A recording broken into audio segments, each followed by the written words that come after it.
So, I'm staying in Akron, Ohio, with my older sister and her husband, at her new home.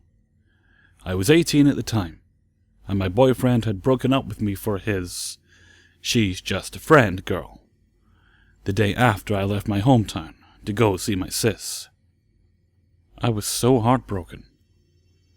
I was walking down the street crying, and walked past this rather old homeless man with a younger man next to him, huddled in the doorway of a house, who I'd saw in that spot a few times before during my trip. I walked past him when I heard, Hey, what's wrong? You okay, girl?" I turned around. The older man was the one speaking. He then went, "You want to talk about it? I may not look it all, but I can give some good advice." I really needed some comfort then, so I perched down beside them and instantly re-burst into tears thinking about it. I told them my name and they told me theirs. And I told them what happened. They introduced themselves as Bill, the older man, and Thomas, the younger. They were both so kind. They apologized profusely as if it was their fault. "I hope you find a good man for yourself, sweetheart," the older man said, patting my knee gently. I asked them how they ended up on the streets, and it turned out that they were son and a father. Scraped dry from a divorce with a mentally unstable wife of Bill.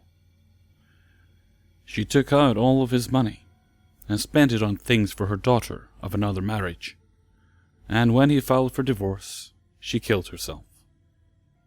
They had no money left and were on the streets applying for jobs. I'd never heard a story like it. Then Thomas bowed his head and sobbed. I felt so bad for them. And I was compelled to, so I reached into my purse and gave them $100 note. It was all I had on me, but they deserved it. The son started crying even more then, and the father kept saying thank you, God bless you, my angel, over and over again. Stay safe tonight, I said, and left. Fast forward 3 days. My sister has signed me up to Match.com, and a few minutes later I got a message from a really attractive 20-year-old guy who shared my interests. His name was Chad. We instantly hit it off, and it turned out he lived in Canton, Ohio. The next day I was at the Craven Dance Studio in Canton for a room I had hired to dance in, and we planned to go on a date when I had finished practicing for my show. So I finish, refresh my hair and makeup, and meet him. Chad looked exactly like his picture, and I'll admit, he was really handsome. We went on a date and had a couple of drinks and a bowl of mussels to share, with Pernod in them, 68% alcohol, so we got extra drunk. And then he offered to walk me home. When I drink, I usually can still think straight unless I've had pure shots of whiskey and vodka or whatnot. I think Chad was a bit the same, but he hadn't had as many drinks as I had. So we're walking, and my sister was out with her husband at a Summit Mall to pop into Macy's, and I was going to bring Chad back for a bit before she came back. I cut down an alley and suddenly started thinking, if anything happens between us, what will I want to do with him? And then I was thinking in my head, no, I don't want to have sex with him. I'm not ready to. I'll kiss him, but that's it right now. We were then walking past a styrofoam crate when he suddenly picked me up in his arms. I was laughing, flailing my legs, thinking it was a game. But when he then laid me down on top of the styrofoam roughly and started kissing me, I realized it was not.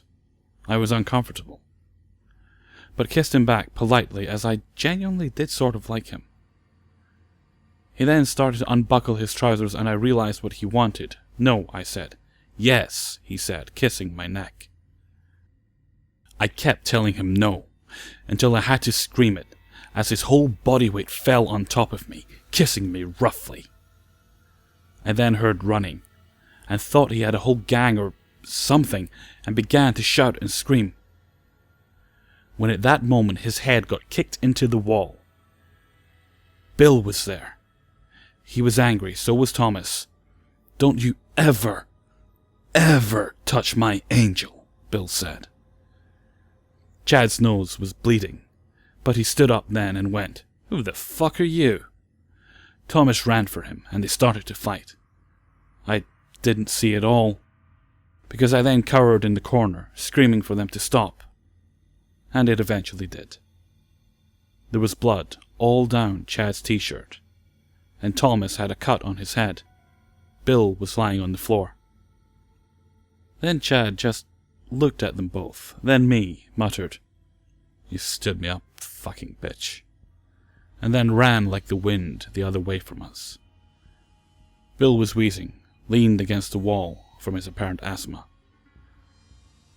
I brought them back to my house that night. I called my sister, and in a couple of minutes her and her husband came back. We were both crying, and I was in her arms as she kissed my head, saying that it was all her fault and that she was sorry. I didn't call the police because I was embarrassed, and I saw his account again on Badoo, which I also signed up for, using a completely different name. But all his accounts were deleted the next day.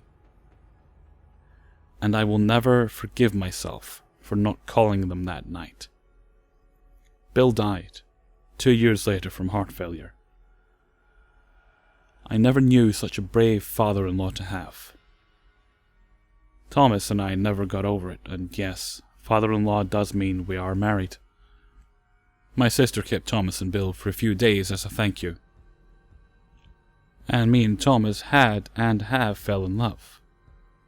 I won't go into the details, as I have already told this longer than I should have. But we both have a newborn baby girl together now called Alyssa. Although I don't go back to Akron or Canton much anymore now, it still taught me to never trust people by appearance. And I am forever thankful that someone was there to save me. Whether on this earth or not, Bill and Thomas will always be my angels.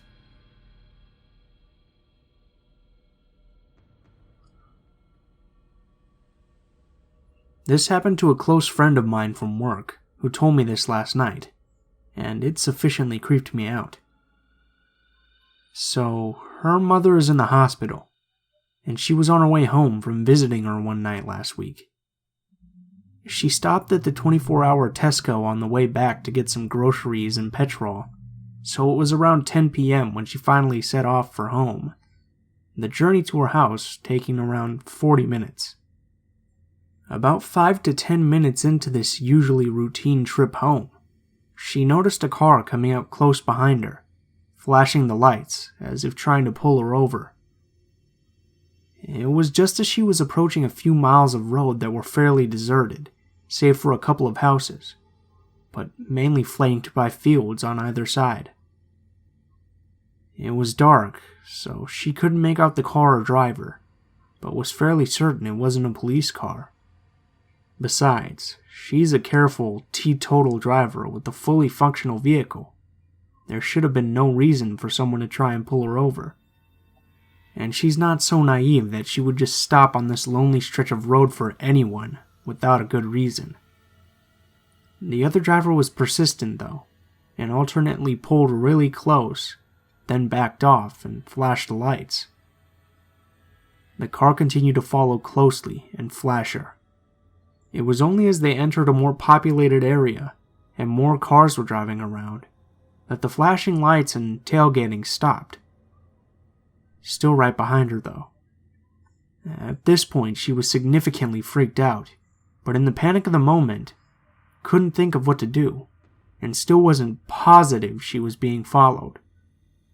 But that was just wishful thinking. The small town where she lives has a huge and very busy roundabout with many lanes that must be navigated carefully as you approach. It's very easy to take the wrong exit, especially if you're unfamiliar with the area. She waited until the very last second before pulling out just before a truck, hoping that the car stalker would get stuck behind a stream of traffic. She could easily lose the car after that, she thought. as where she lives has so many roundabouts that if you don't know where you're going, you'd be lost without a GPS system. Her heart sank though when she heard the honk of a truck horn behind her, and looking in the rear view mirror, realized the car stalker had took a chance, pulled out right after her, and was now again right behind her.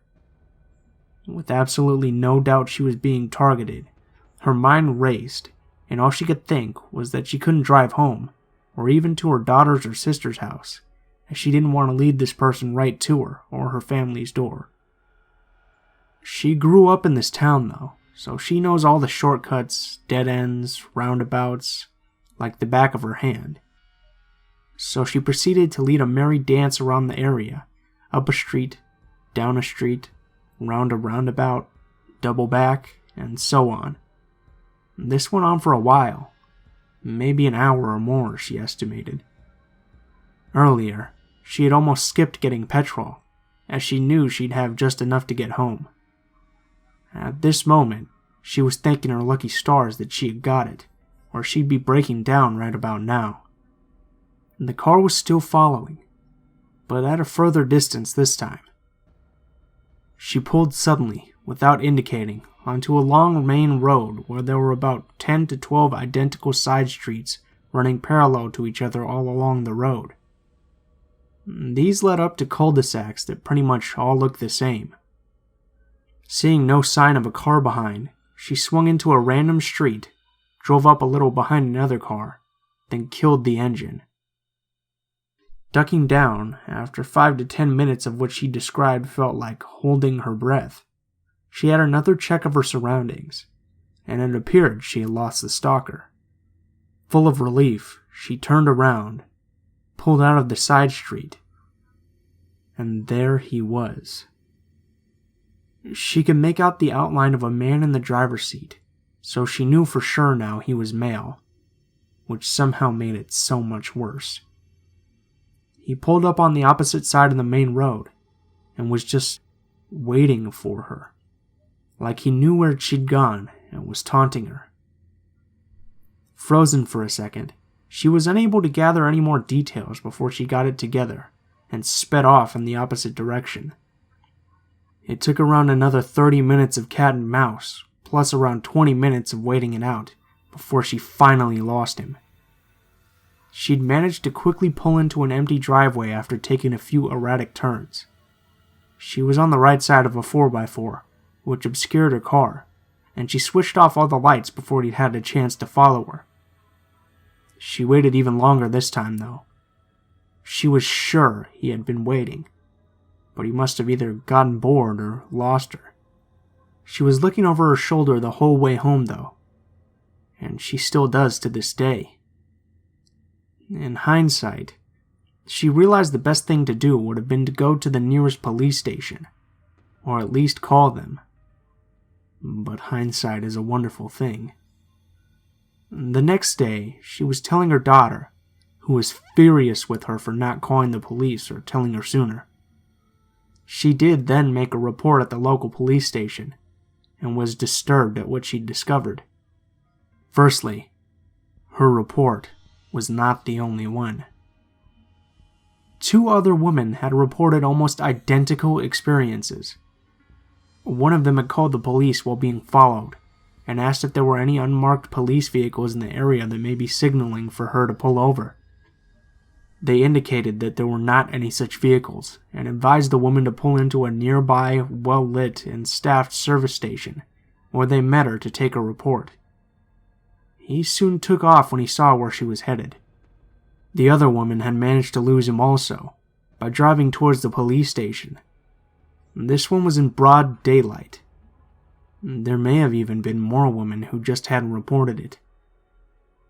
Even more worrying, the police suspected the stalker was already a convicted rapist who had recently been released from prison. The MO in his previous crimes matched this. He would pose as a concerned fellow driver, pull a woman over with some BS about a light being out on her car or whatever, then pull her into the back of the car and rape her. They've been unable to charge him with anything so far, as fortunately, he's not managed to succeed in any of his tactics this time. It's worrying to think, though, that this guy might have to actually rape someone before he can be arrested, and he's in my local area. It was my last week of high school of my senior year. This happened 3 years ago when I was 17. One day I was going to my bus stop, which is located behind the high school. The street of the bus stop always seemed scary to me. But I took the bus there for 6 years, and nothing ever happened. So I used to go to the stop alone. One day I was going there as usual, when I saw a man coming my way. In order to understand this story, you need to know that I am and have always been a really fearful girl. My friends used to mock me, and they still do, of how fearful I am. Anyway, I was walking when I saw a man coming in my direction. We were walking on the same sidewalk. He seemed creepy to me when I first saw him from a distance. He didn't look homeless, but was really messy. I got a little scared, but tried to ignore it. I did not want to cross the street to the other sidewalk just because he looked messy. It was too rude. And besides, I was about to arrive at the bus stop, and he was going in the opposite direction. So he was going to pass by me. That's what I thought. So I kept walking.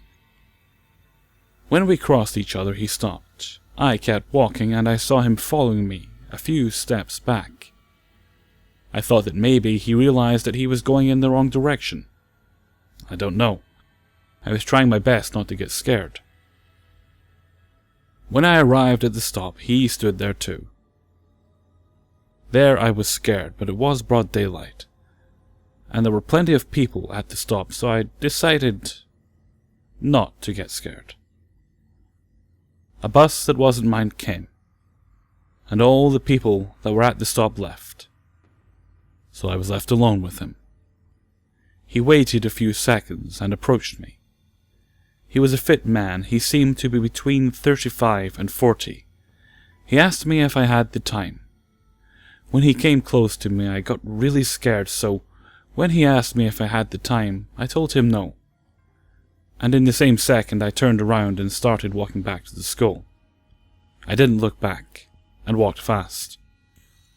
When I was returning to the school, I was a little guilty. I mean, he was just a man who asked me the time, and I basically ran away. But I was not comfortable alone with him. When I arrived at the school, I saw a few friends and told them what I'd done, and they laughed at the fact that I ran from a guy who just wanted to know the time. I stayed with my friends for 30 or 45 minutes, and decided it was safe to go to the stop. When I went out of the high school, I saw the man standing on the sidewalk, looking at the high school door. I couldn't believe my eyes.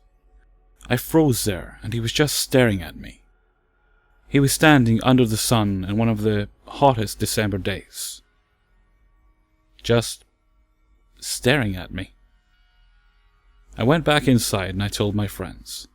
They went with me to the main entrance, and they saw him too. They couldn't believe how he was just staring at me. The main entrance of the school is located on a huge sidewalk, so I was standing at the door, and he was 20 meters away. We stayed there with my two friends, waiting for him to leave for about 20 minutes. He not only didn't leave, he was still staring at me. The doorman of the school is the one you go to if you have a problem like that. We waited for the doorman in the entrance of the school, but he didn't show up. So I went and told the receptionist what was going on. She went with me and my friends to the door, and when the man saw her, he immediately began walking and crossed the street. He stood there across the street looking at me. The receptionist told me to wait for the doorman, and she left. But the freaking doorman never arrived, and we waited a bit more, and he was still there, with his eyes locked on me. A few minutes later, a male friend appeared and I told them what was going on. They stayed with me for a few minutes and saw him standing there, frozen, staring at me.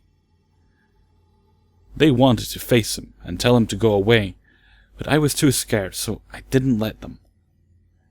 We stood there for maybe a half hour more, and finally the man left. He walked, looking at me until I couldn't see him anymore. But he went in the direction of the bus stop. So my friends went with me to another stop. The other day I told a few teachers, and they made me walk to the principal. He made me speak with another man who, apparently, was hired for the kids' safety. He told me he was an old cop. I had to tell the cop all the story, and he asked a lot of questions. I was a little ashamed because the man didn't actually do anything bad to me. I mean, he was creepy as hell. But he didn't do anything.